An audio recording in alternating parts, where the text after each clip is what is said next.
Welcome to Designing Hollywood Podcast. I'm your host, Judy Swartz. Designing Hollywood Podcast is dedicated to all things movies and the industry's high-profile, talented professionals. We have two guests today, Mara Zigler and Kelly Mccormack. Mara is a costume designer, photographer, and filmmaker, and she's been the mastermind behind the costumes for a lot of Canada's most running films in recent years, like Patricia, Rozema's Mouthpiece, Jasmin, Mozaffari's Firecrackers, and Chellas' American Woman. For those last two, she was nominated for Canadian Screen Awards, like the Canadian Oscars. This year, Mara received a CAFTCAD nomination for her work on Wendy Morgan's dazzling new film, Sugar Daddy. The film follows the struggling musician Darren, who signs up to a paid dating website to make ends meet while she makes her music of her dreams. Here with Mara to talk about Sugar Daddy is its screenwriter, star, Kelly Mccormack. Kelly is an award-winning actor, filmmaker, musician, and executive producer of Floyder Films, Inc. Kelly began her career in classical music and theater before moving into filmmaking. Right now, she's gearing up to shoot the Amazon remake of A League of Their Own, starring alongside Abby Jacobson and Darcy Carden, and recently guest starred in the hit Netflix original series Jeannie in Georgia. She stars in Sugar Daddy as Darren, Along the Umbrella, Academy's Colm Feore, and Amanda Brueggel's of The Handmaid's Tale. Sugar Daddy is out now on demand wherever you buy or rent movies. Please give a warm welcome to costume designer Mara Zigler and writer and actor Kelly Mccormack to the Designing Hollywood podcast. Yay! Ooh, I got through that one. Yes. Great. Yeah. So I understand you two have been creative and collaborators for a long time. How did you first realize that you loved working together?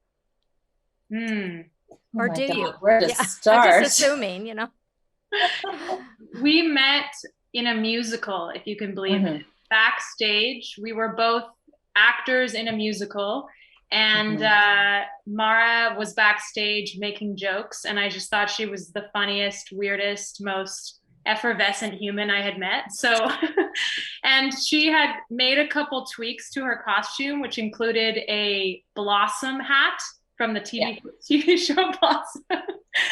And we became fast friends, and Mara's also a fantastic actor, and her and I had worked together on a short film that I had written called Northumbria. And around that time, she had said that she was interested in moving into costume design. And so I was like, great, you're costume designing this short film. And that, I don't know if that was your first costume design project. It was probably around the first thing I ever did, Northumbria. Northumbria.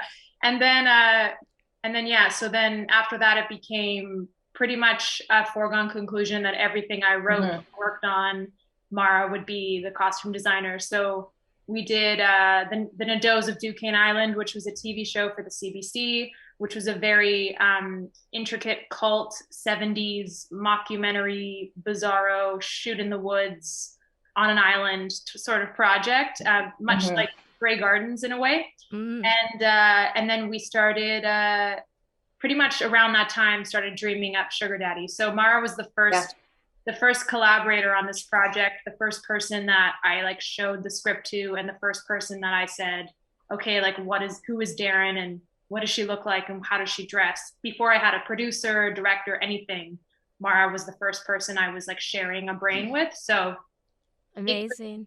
It couldn't have been more of a intense collaborative process, this film. Is that all right, Mara? Yeah. So good. I was like, you're covering everything. But I just want to say, when I met Kelly in the washroom of the audition for said musical, and I was washing my hands, and some woman in the washroom was belting the most epic soprano opera I had ever heard. And that was Kelly. And really, truly, we fell in love during that play, during that process, and then have found every reason under the sun to collaborate, to create, to travel, you know, all of the things that inspire us and all of the things that we discover. Like we've sort of been like moving together through the world to discover all those things. So I feel really lucky to have That's found amazing. her in this life. So how does that work? Because you guys seem like besties, and I know for myself, when I worked with my bestie, it didn't really end well.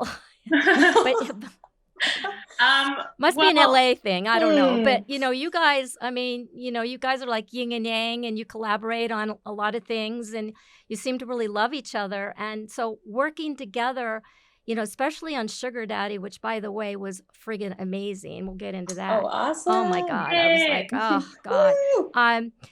But how was that for you guys? You know, do you ever, like, get into fights or disagree or?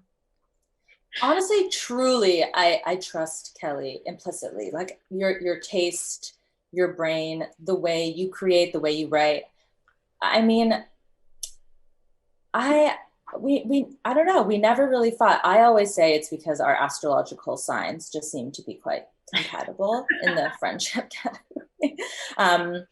And yeah, I don't know if there's like a science to it. It's just luck. We listen, you know, things change. Our collaborative relationship changes, our friendship changes. So I don't know if that's a good answer. I can't think of one time we fought or disagreed. I think the difference is, as Mara mentioned, like over the 5 years I was developing this film, like I wrote it and then it took a long time to get financing. Mara and I would be traveling to Italy and looking at Italian drapery and Caravaggio paintings and being like, how do we weave that into the narrative of performative femininity? And how do we, like, there are elements of filmmaking that are very much like a grip and rip, like you have to have this done in a couple of weeks. But when it comes to Mara and I, this has been 5 years of us sort of really, you know, incubating it in a really organic way, in a way that I think every artist dreams of. And also, I've listened to Mara talk about the inequities that costume design has to deal with, and how underrepresented and underprivileged and underpaid and underrecognized that job is. And as an actor, I know that it's absurd to me, because the first thing an actor wants to know is, what is this character wearing? What is their second skin? How do they move in these clothes? Coming from theater, I'm the kind of actor who wants to have the costume as soon as possible so I can start moving in it. So I think it's a combination of me treating Mara like my co-director and my co-collaborator at the highest level, and then Mara treating me like with such an intense amount of respect for what I'm trying to do, and also knowing and sharing a brain with me. So I think the message it sends to the other people on set is that Mara isn't just a costume designer. She is my right hand. She's the person I'm going to say, and I would ask her questions on all elements of this film. You know, her and I will probably direct films together, and Mara directs films and I direct films, and we'll probably do that together and weave in and out. But I think our relationship and our collaboration can be an alternate to what I think the general consensus is, that the film industry is like this top-down hierarchy, and costume design is not as recognized as a key collaborator as it should be. So we're constantly having these like political discussions, but also in south of France or in Italy, and drinking spritzes. And so it all feels very like we're living our own little like Fellini artistic dream over here. And that's why I think that's why we don't fight, because it always involves, it's like we're lucky. We're very lucky. Yeah. So I have a question for you. Do you need anybody to carry your suitcases when you're in Europe? Come on with us. Let's go. Yeah, I'm ready. It's great. You know, it's really great. No, it's great. I love it. I love it. It's very unique and original, your collaborations and the way that you guys feel about each other, and just the respect, you know, is incredible. So Mara, why don't you tell us how, in the industry, what was your aha moment with costume designing, where you thought, oh my God, this is what I want to do for my career? Well, you know, I studied classical theater. I did a little bit of work in like children's theater and puppetry. And I really did fall into costume design. I was working in Toronto in a vintage store. I ran into like a childhood friend of mine who said, I have, we had just reconnected, and she's like, I have this short film and this really cool music video. You should just come out. We'll pull a bunch of this vintage. We'll rework a bunch of pieces. I think that, it would be like a really great experience. And after really doing Northumbria, which was just like a fun thing that Kelly and I did when we were in LA for that period of time, I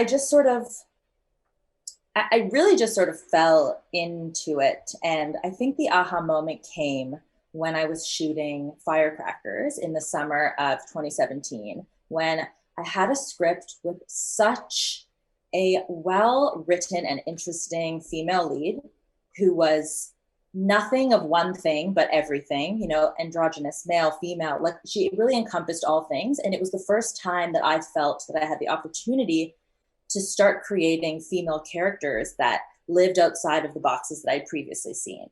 So I feel like Firecrackers really propelled that moment for me and really inspired me. And then since then, I've just been able to find films that follow that similar ethos and simultaneously creating with Kelly along the way. Because during that 5 years, I've been costume designing for about 6 years. For 5 of those years, I've been conceiving Sugar Daddy with Kelly. So it has been, it's like something that I started in and then quickly became just my whole world. But I really think that creating those characters on Firecrackers was the aha moment for me. Really great. It's great. So you're both multi-talented. Kelly, you're a filmmaker, actor, musician, and Mara, you're on top of your costume work, also a photographer and a filmmaker. So how do you, with your creative, approaches on these mediums with the trends, how does that intertwine with everything that you do? I think when Mara and I talk about the type of artists we want to be, we talk in sort of experimental old 1970s or old like troubadour-esque terms. Like I just consider myself an artist, and when I've conceived of an idea, when I get struck with something, the medium in which I want to work on it kind of becomes like apparent right away.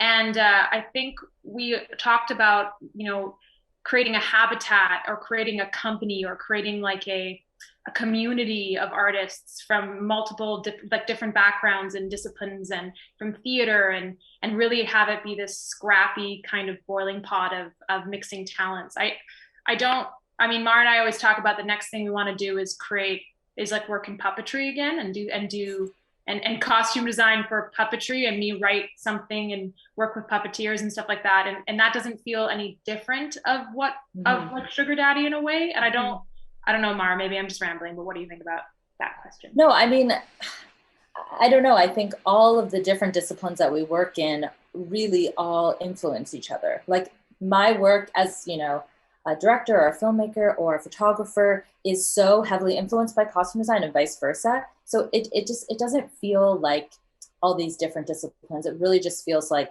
being able to take our sort of creative brains and intuition and just place them in all these different places and on all these different avenues. And because costume design sometimes it can't tell the whole story, which is why I need to be a filmmaker, which is why I need to go back into theater, which is why I need to take photos. I find I need to express myself in lots of different ways. And I know me and Kelly talked about that a lot, sort of just being, just considering myself like an artist as opposed to a costume designer, maybe.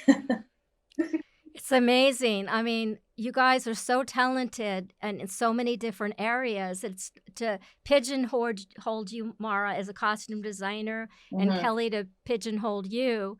It doesn't even express who you guys really are. I mean, it's so amazing to watch. So let's talk about Sugar Daddy. I just want to say that I watched the film, And the first scene with, the mountains and the black, and the whole movie was I was telling Stephanie, oh my God, it's the most beautiful movie visually I've ever seen in my entire life. Just the costumes. So No, seriously. And I'm old. I've seen a lot of movies, trust me.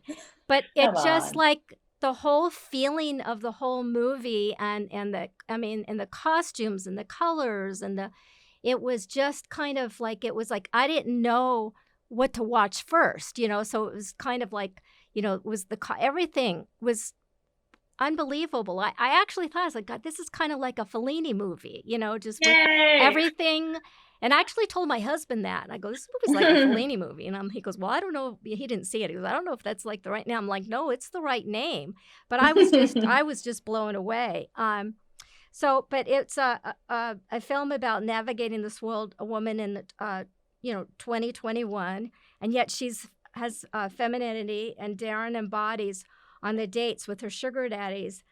Sugar daddies have been around for a long time, and so one scene we see her in a ball gown, with boas and all of that. And so what was your inspiration that you drew on, with the contrast of the ball gowns as opposed to when she's at home and she has like eclectic clothes on and she's kind of funky, and which I love. That's how I like to dress, so the contrast between the two. So what was your vision in creating that? I mean, I feel like we talked at length about this. It's really exciting to be able to have this conversation outside of Kelly's apartment on College Street. I think that a lot of the discussions we had, and again, Darren is a collaboration between Kelly and I. Like, I don't think it is, I don't see the costume design of the character as mine. Like, it is something that we have like woven together over a period of time. But I think we spoke at length about dressing for yourself versus dressing for other people, what nakedness means and nudity means to yourself versus other people, sort of what femininity even means, exploring sort of all these themes within the costumes. And I feel like the way that Darren dresses, and if Kelly just jump in, but the way that Darren dresses when she's with the sugar daddies feels like sort of like a mask, like an expression of, like she's playing a part in a sense. Like she likes to get dressed up and explore this femininity, but it's almost in pursuit of her artistic voice. Yeah. And that's ultimately all the decisions she makes is for that reason. Like when you put on the blue dress for the first time and you're doing all those moves in the mirror, those weird dance moves, it's like instantly the way she puts on clothing and the way that she moves in the clothing, you can see it that she's creating something out of this femininity and combining it with sort of the world outside of the sugar daddies as well. Yeah. I mean, it's sort of, we talked early on, I mean, a lot of the film sort of comes from the fact that I was a classically trained soprano singer. And when I was growing up, the expectations of my femininity in classical music and musical theater and in opera are so extreme that it became clear. I remember lining up in New York with like 600 other women on the asphalt at 5 a.m, and all of us are wearing the same like prime color, like A-line dresses, making us look like we're cookie cutouts of what performative femininity means in the music world, the music industry, and in opera and musical theater. So a long time ago, I sort of became very aware of the silhouette that I needed to master in order to be a leading lady. And when I wrote this film, I was absolutely had not worked at all. I was so fed up with the industry and the ways in which I had to package my femininity. And I was also couldn't unsee all the ways I had to package my femininity in all my part-time jobs as a caterer, as a babysitter, as a receptionist, and retail. All of them had these different silhouettes that I had to sort of nail in order to just be given any iota of respect. So the performative femininity in the film became like, okay, so Darren is much more masculine. She wears her dad's clothes. She she is someone who wears oversized clothes, and that's where she feels like her power.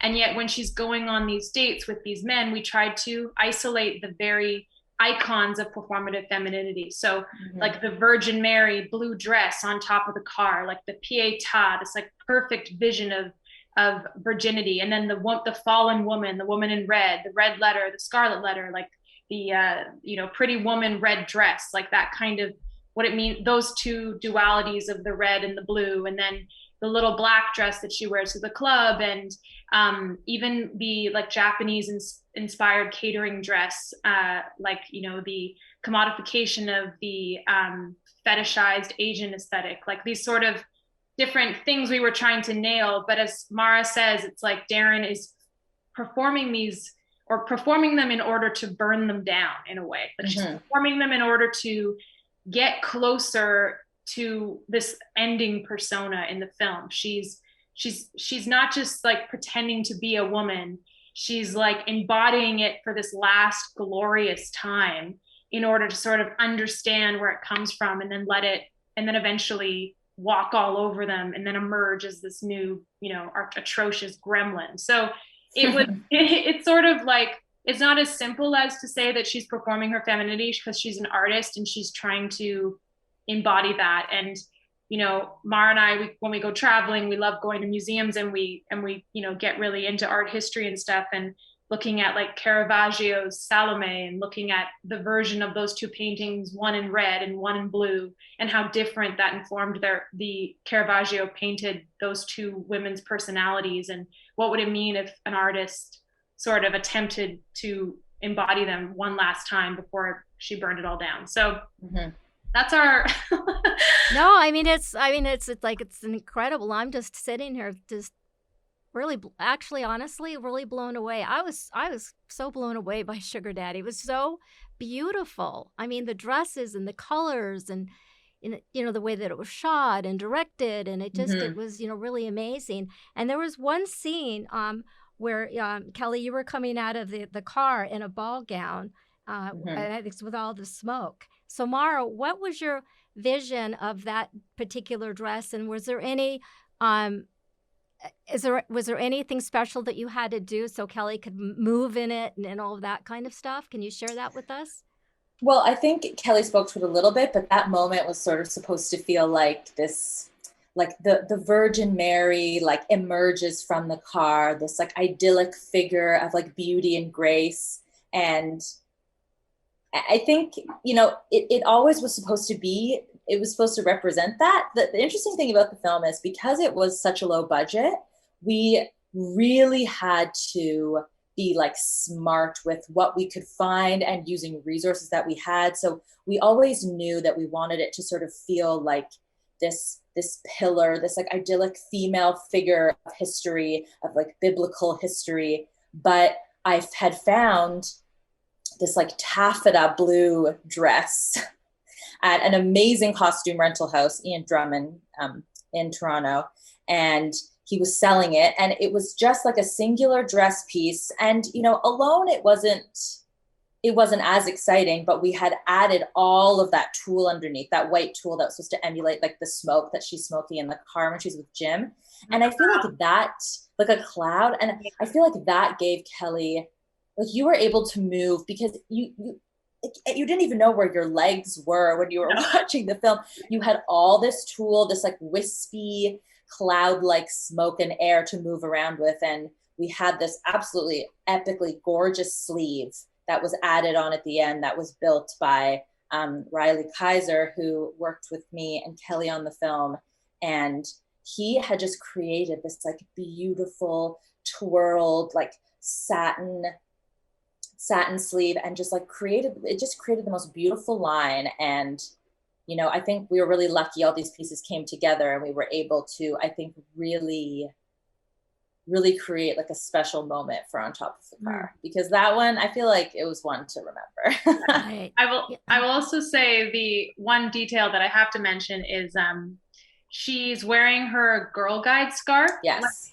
Because our film budget was not very, like, what Mara was able to pull off for the amount of money she did is it's such an embarrassing amount of money that she was, I won't even tell you.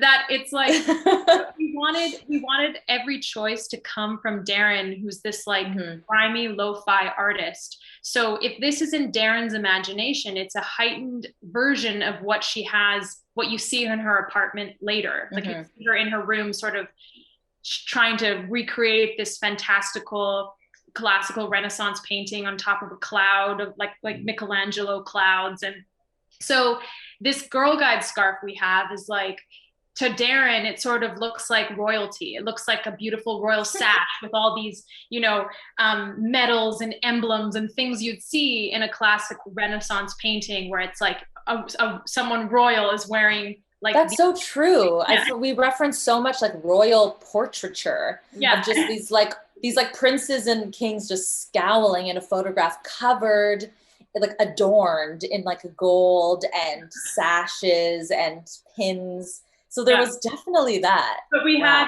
wanted to keep it like Darren is working with what's in her bedroom and what she took home from her mother's place. So she goes to her mother's place at the beginning of the film, and then she comes to her apartment and she has this box of stuff. So we imagine this Girl Guide scarf from when she was younger, we could like affix to the dress to give it this like luster gold, like signet thing. And it was funny because during the pre-production of my film, I was frantically emailing my mom being like, Mom, I need you to send to Toronto the Girl Guide scarf and or, you know, sash thing. And she's like, this is what you need me to do? I'm like, I can't explain it. It has to do with Caravaggio. Mom, just send the Girl Guide sash. You'll get it. You'll get it. Yeah. So that was we took Mara found all these old brooches, and she like put all these like brooches onto the sash. So it has like a very hilarious juxtaposition, but we were all about the juxtaposition, because then later you see her in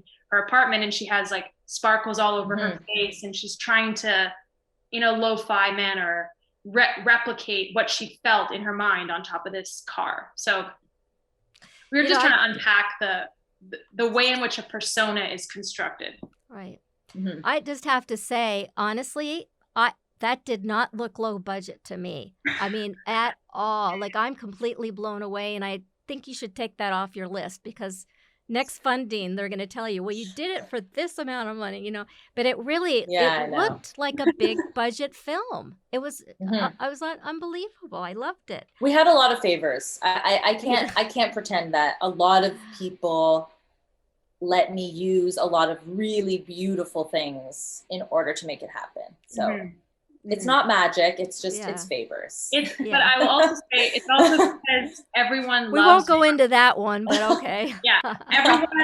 Everyone loves Mara, and everyone loves working with her. So one magical connection is that Carmelita, who runs Divine Decadence, which is a famous vintage store in Toronto and Yorkville, Mara has been working with her and pulling costumes and pieces from her over the years. And then shopping. And then for this film, we were trying to think of a location for the boutique scene where Darren could be wearing a dress for the Jim character. And it just became, we had to ask Carmelita if we could shoot in her boutique. And then she ended up playing herself, because there's only one Carmelita. She's an icon. And we were in the boutique, and we realized we hadn't picked a dress for Darren to be wearing in the boutique. So then I sort of turned to Carmelita and I was like, Carmelita, what is your favorite dress? What is the most special dress in this store? And she pulled out of plastic this Balmain, and that was like from 1920s. And it was like a numbered Pierre Balmain gown. It was crazy. And the reason fits you like a glove. Yeah. And it was like, the production value would have gone up thousands and thousands and thousands if we had to take it out of the store. But the fact that I was allowed to wear that garment was because Carmelita trusted Mara so much, and trusted the artistic vision of what we were trying to do, and how we were going to be shooting her store and showing the garments and showing the dresses. But she was like, you can't move. Like in the scene, I walked 3 feet and then I put it down, because it's like a perfect it was that was the nicest thing I've ever put on my body. It was just like, it was beautiful. I mean, it was beautiful. Mara, do you have a favorite costume in this movie? I have a favorite costume. I mean, is it this shirt? I know it. Yeah, it's like, I love that shirt. That was, a costume piece. What's my favorite costume? I mean, I'm going to guess what your favorite costume is. And this is a good segue, is that we've talked a lot about all the performative femininity of Darren, but Darren in her like natural state is wears oversized clothes, but the film is about a woman finding her voice. And we knew that the ending persona of the film, she would be half naked, one glove. And so the whole idea was that she isn't, not until the end is she ready to be naked with herself and bare her soul and bare her skin and so we wanted to create something that would replicate that someone isn't willing to be naked with themselves yet. So Mara came up with this second skin idea, this like nude mesh long sleeve shirt. That must be your favorite. I mean, that's literally what my favorite one was. Oh, yeah, 100%. I was like, I know. I was just saying, it's the mesh shirt, and then your like weird like hockey pants not hockey pants, like your like nylon pants that you wear with it, just nude in that shirt. Like that, I was just gonna say is my favorite outfit. I knew it. I was like, she can't remember, but it's the nude shirt. No, I was about to say it. I kid you not.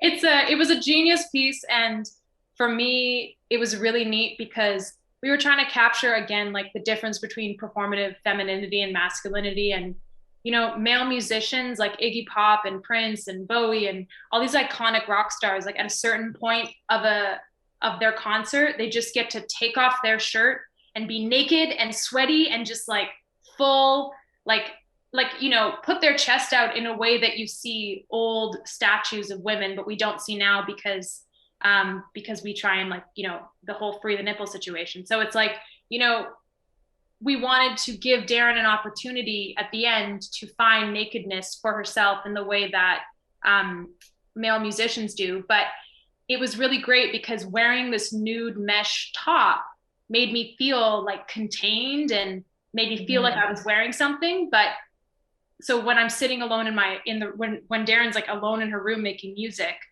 it doesn't feel like I'm half naked, even though the shirt is like see-through and mesh.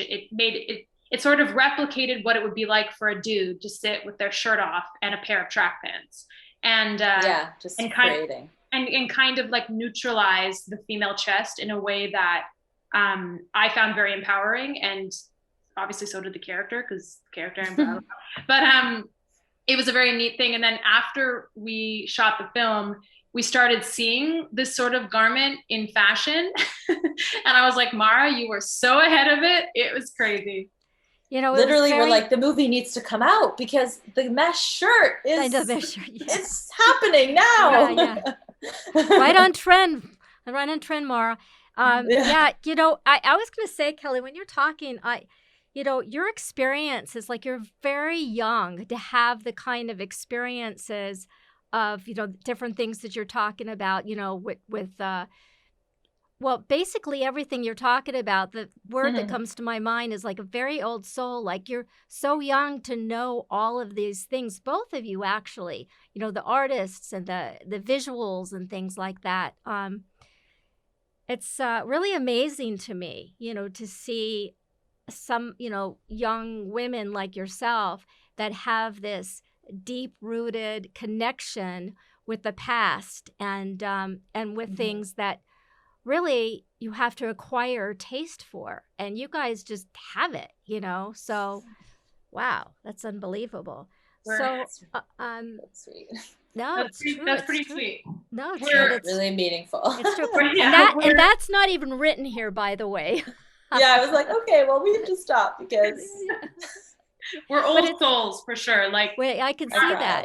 We're not like, we don't chase trends. We don't like, if Mara and I can like be doing something, like ideally if we could be doing anything, we would be going to like a ballet in Naples and like sitting or going to something really old fashioned, and pretty much all we talk about is like crockery and tea time and like the old, like the the lost domestic arts of looming and weaving and knitting and like, you know, and old cinema, like it's like Visconti and Fellini and Pasolini and like you know, like old Italian sort of traditions of storytelling. I mean, we have zero interest in being contemporary, but I think that because we are young people in the world and we're trying to tell hard-hitting feminist female-led stories, then we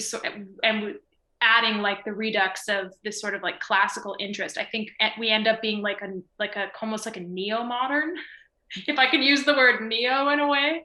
I don't neo-classic in a way. Yeah, we're definitely old souls and have a hard time being in the present day, like contemporary world. At least I do, and I know Mara does too, but I'm definitely like a Luddite. So all the things you're saying is very lovely. It's nice to hear. Well, you know, stay on that path. I know you will, both of you. Just stay on that path, because thinking outside of the box is rare. You know, so when you have that vision and that passion to think outside of the box, you know, that's everything. Because a lot of people are cookie cutters. You know, especially, you know, these days, in my opinion, there's a lot of cookie cutters, and you guys are not at all. You think outside of the box, and I think that's so great. So let me see what we got here. So, you know, I just got to say, everybody's got to watch Sugar Daddy. Oh, I know what I forgot to ask you. This is huge. Aren't you guys developing a makeup line for Sugar Daddy? Oh, this is the biggest news. There is a very exciting collab, I have to say. There is. It's not a makeup line.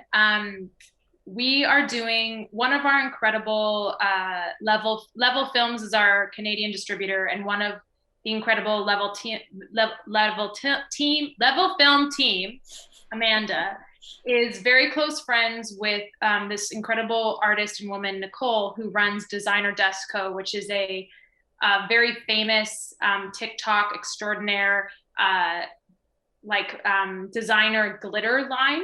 And Mara and I love glitter. We love glitter. We love drag shows. We love glitter. We love putting glitter on and going to drag shows and just general. So we wanted a moment in the film where Darren tries to, as I said, capture that gold filament Renaissance energy by just putting glitter all over her face, which made sense to us.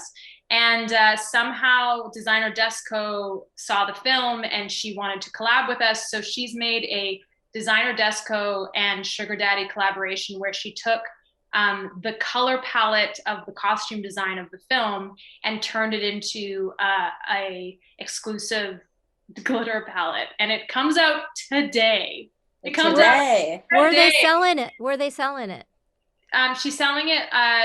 Her like TikTok is Designer Desco, and also on Instagram, but I think her website is just Designer Desco, and you can just get it directly from the website. But she sells all over the world. Some of like the most noted drag queens and filmmakers use her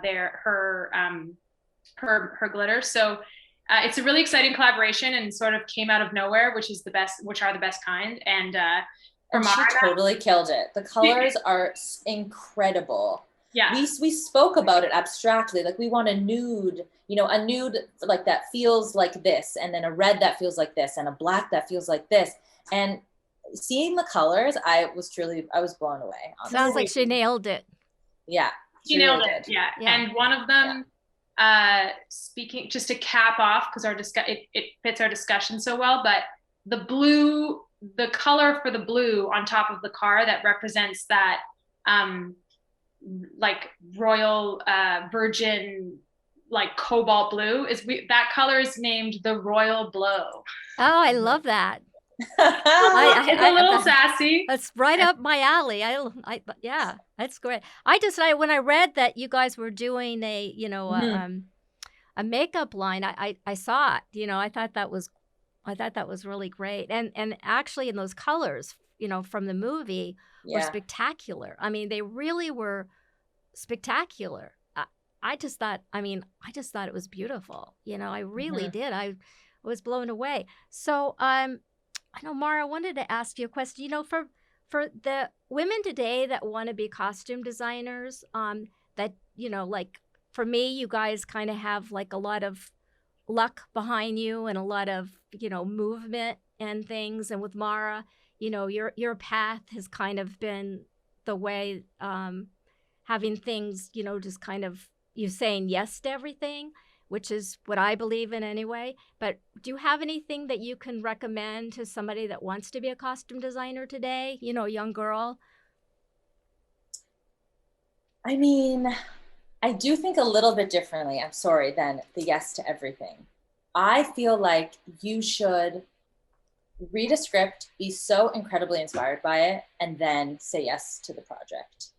It matters so much the people you're collaborating with, because you need to be protected, you need to protect yourself, you need to protect your art. And I think something that I learned a little bit later was to just look out for my own well-being while doing a project. And that is the advice I wish I gave myself when I first started, to just really trust your gut and your instinct that something is going to be a safe space or a really great project. And, you should really believe in the characters that you're designing, especially in contemporary film. I feel like there's a lot of discussion about contemporary film and the costumes in contemporary filmmaking. And, I follow a lot of other costume designers, especially in LA and in California. And, there's like this little movement to create maybe a contemporary costume design category at the Oscars, to just say like, this type of costume designing is so intricate and so specific and is design in its own right. So I would just say, yes, I've taken myself out to another place, but I would just say, trust your gut always and make sure that you really believe in the project, because you're going to care and you're not going to sleep and you better love it. I think that's the key, the passion, and really love it, because it's a lot of work and a lot of hours and, and all that. So when and where can our viewers watch Sugar Daddy? Good question. Sugar Daddy is out right now wherever you buy or rent your films. So you can watch it on iTunes, Google Play, Apple TV. You can watch it on Amazon Prime, Direct. I'm not sure if I'm using the right language because it's a little different in the States.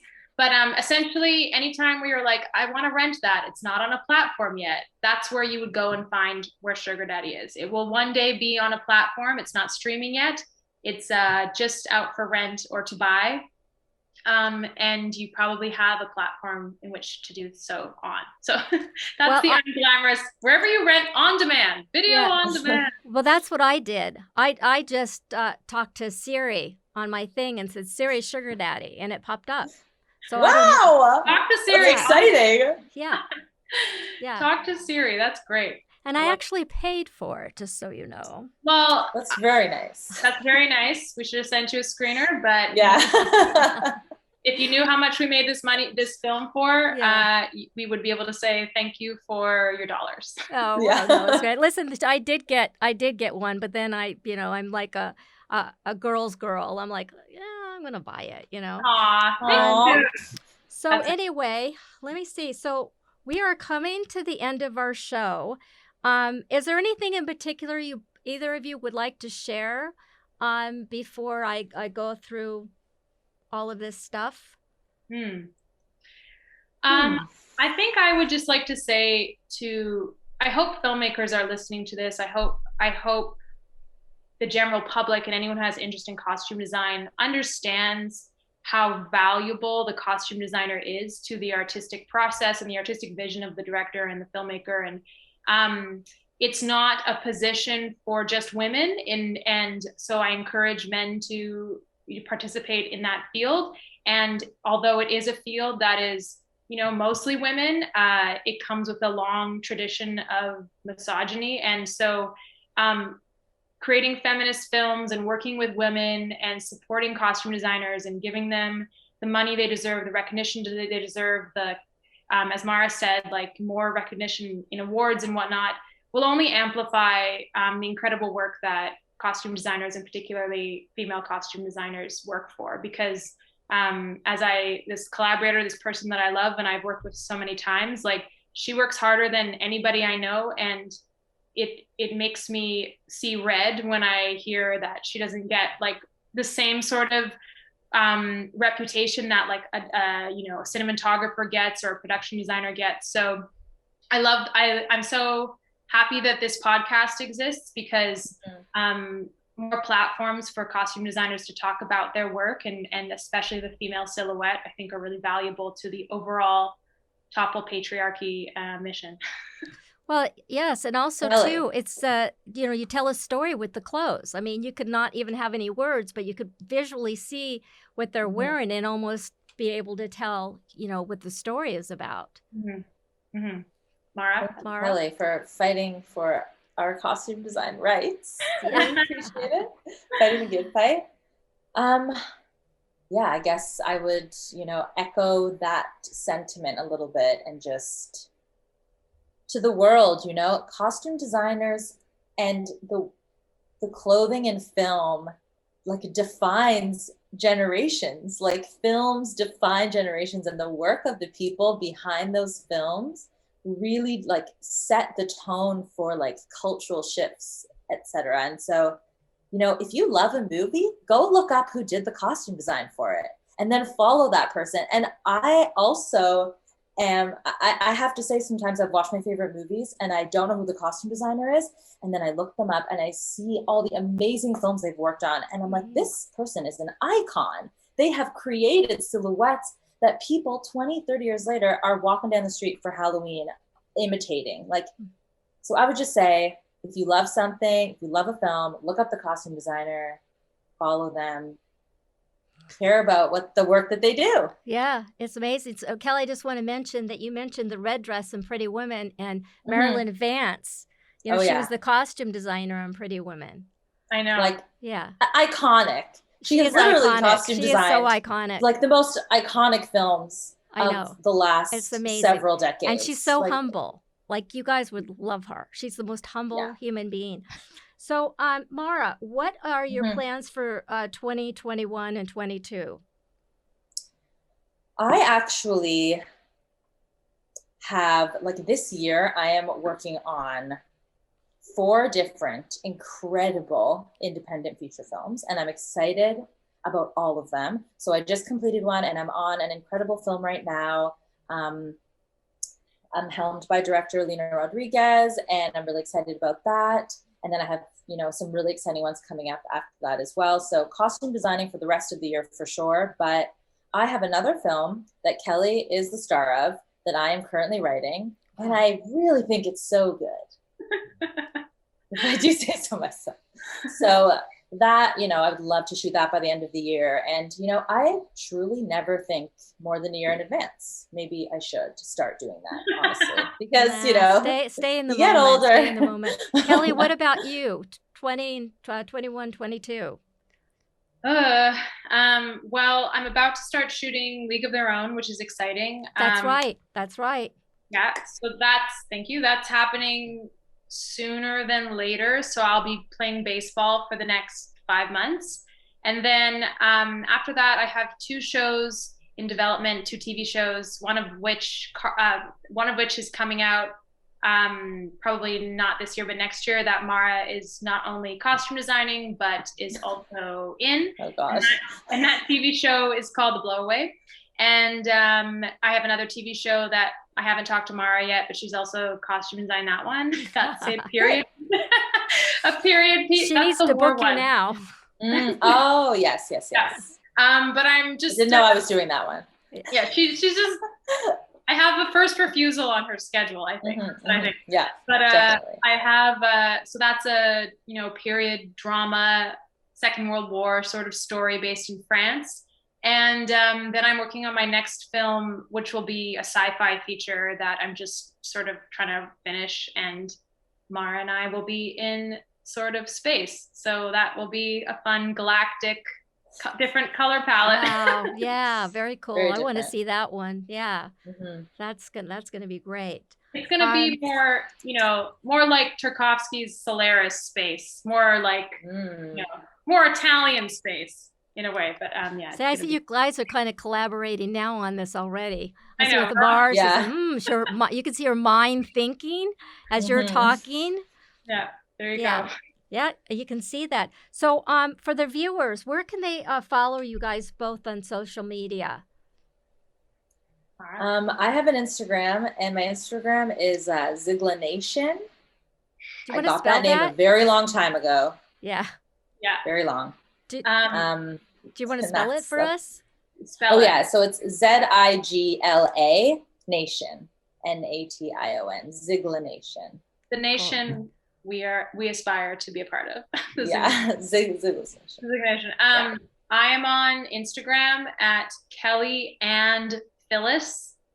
I probably should change my handle at one point, but it's Kelly and Phyllis. That's my name, Kelly and Phyllis. You can also follow the film at Sugar Daddy Film on all platforms, on Instagram, TikTok, Twitter, Facebook, all of it. So you can follow the film, and if you follow the film, you'll probably find us. So it'll be great. And then what about just repeat the makeup again so we can all run out and buy it? Yay! It's Designer. Judy, you're the best. Yeah. Go figure. You're so good. It's Designer Desk Co. And the collaboration is Designer Desk Co. and Sugar Daddy. And if you just go to Designer Desk Co. on all platforms, you'll find that as well. And get the palette, put on sparkles, vibe in your room, listen to music, call it a day. With a mesh shirt.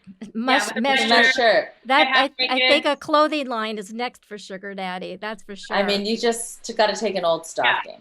That's the trick. Well, you really know how to save money. I'd be on Melrose, like, oh, that's $500. Okay. Not that clever. One day. Hey. So anyway, I think we've come to an end. This has been really great fun for me. I've really enjoyed. Thank you so much for having us. Well, awesome.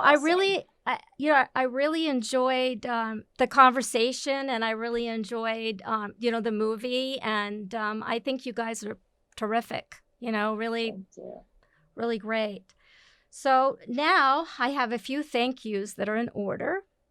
Thank you to the Designing Hollywood team, founder and producer Martika Ibarra, co-founder Marilyn Vance, our wonderful guests Mara Zigler and Kelly McCormack for coming on the show today. Thank you. Thank you. Thank you for thanking me.